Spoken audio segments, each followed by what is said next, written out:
जब एनडीए में सीट का मामला फंसा हुआ था, पेच फंसा हुआ था, उसी समय यानी 9 अक्टूबर को IBN7 भारत द्वारा एक खबर चलाया गया था कि बरहामपुर सीट, बक्सर जिले की बरहामपुर विधानसभा सीट लोजपा रामविलास के खाते में जाने वाली है। उसको लेकर के बहुत सारे लोग फोन किए थे कि कैसे आपको पता है कि ये सीट लोजपा रामविलास के खाते में जा रही है। बीजेपी और चिराग पासवान में बातें हो रही है। बीजेपी कह रही है कि ये सीट हमें मिले, तो चिराग पासवान कह रहे हैं कि ये हमें मिले। अभी बातें चल रही है। आपको कैसे पता चल गया कि ये सीट लोजपा रामविलास के खाते में यानी चिराग पासवान के खाते में जा रही है? तो जो हम लोग खबर चलाए थे उस पे मुहर लग चुका है। मुहर ये लग चुका है, बरहामपुर विधानसभा सीट चिराग पासवान के खाते में चली गई है।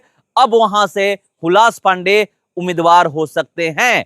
बरहामपुर सीट को लेकर के जो पेच फंसा हुआ था वो पेच सुलझ गया है, मामला सलटा लिया गया है। बरहामपुर सीट से हुलास पांडे उम्मीदवार हो सकते हैं। लोजपा रामविलास के खाते में यानी चिराग पासवान के खाते में सीट चली गई है और इसको लेकर के खबर हम लोग 9 अक्टूबर को ही चलाए थे। यानी IBN7 भारत द्वारा जो खबर चलाया गया था उस खबर पे मुहर लग चुका है कि बरहामपुर सीट लोजपा रामविलास के खाते में चली गई है। आज 12 तारीख है। आज घोषणा हुआ है कि कौन एनडीए के कौन सी पार्टी कितने सीटों पर लड़ेगी और उसमें हम लोग पहले ही एक सीट का आकलन कर चुके थे। यानी IBN7 भारत आकलन कर चुका था कि बरहामपुर विधानसभा किसके खाते में जा रही है, तो उस पर मुहर लग गया है। बरहामपुर विधानसभा सीट लोजपा रामविलास के खाते में, चिराग पासवान के खाते में चली गई है। आइए मैं आपको बता रहा हूं कि वो कौन कौन सी सीट है जो चिराग पासवान को मिला है।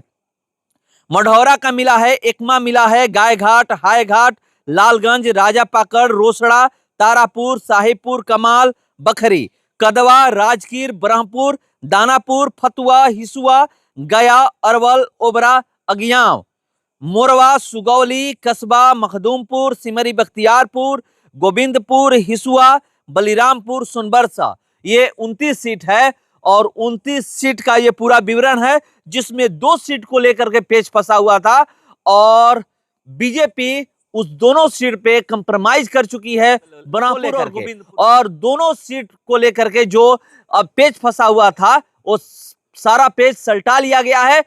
बरहामपुर से हुलास पांडे उम्मीदवार हो सकते हैं और गोविंदपुर से राजू तिवारी जो लोजपा रामविलास के प्रदेश अध्यक्ष हैं बिहार के, वो उम्मीदवार हो सकते हैं।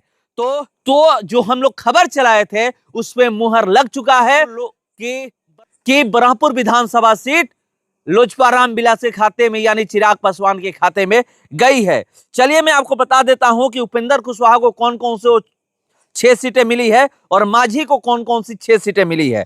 माझी की बात करें तो बाराचट्टी, सिकंदरा, इमामगंज, टेकारी, कुटुंबा, अतरी माझी के यानी जीतनराम माझी के खाते में यह सीट गया है। उपेंद्र कुशवाहा के खाते में उजियारपुर, दिनारा, सासाराम, महुआ, बाजपट्टी, मधुबनी, ये जो 3 पार्टियों का सीट का विवरण था मैंने बताया।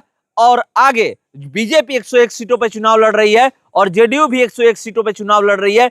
ये सीट का जो फॉर्मूला था वो तय हो चुका, सीट शेयरिंग हो चुका है और ये भी पता चल गया कि कौन कौन सीट किसके खाते में गई है। एनडीए का हो गया, महागठबंधन का भी नहीं हुआ है, महागठबंधन का पेच फंसा हुआ है। मगर जो हम लोग खबर सुबह भी एक खबर चलाए थे कि शाम तक एनडीए के सीटों का बंटवारा हो जाएगा, वो भी हो गया। शाम तक खबर जो हम लोग चलाए थे वो भी हो गया और बरहामपुर विधानसभा को लेकर जो हम लोग पहले ही आकलन कर चुके थे, जो खबर चलाए थे, बहुत लोग स्क्रीनशॉट लेकर के अपने अपने पर चलाए थे, उस पे मुहर लग चुका। बरहामपुर सीट चिराग पासवान के खाते में चली गई है। हुलास पांडे उम्मीदवार हो सकते हैं।